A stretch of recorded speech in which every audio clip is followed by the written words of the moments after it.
Doktor Hiion, millised on teie praktikas kõige efektiivsemad unehügieeni soovitused, mis teie patsiente on kõige rohkem aidanud?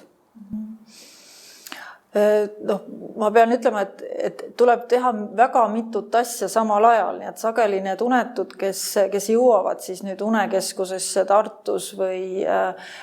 vaimse tervise vastuvõtule siis ka Ida-Viru Keskhaiglas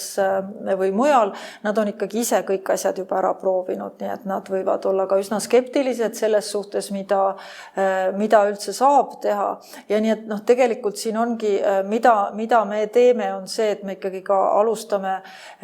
kõigi teiste häirete välistamisest või kinnitamisest, nii et on ja siin on tohutu suur osa siis perearsti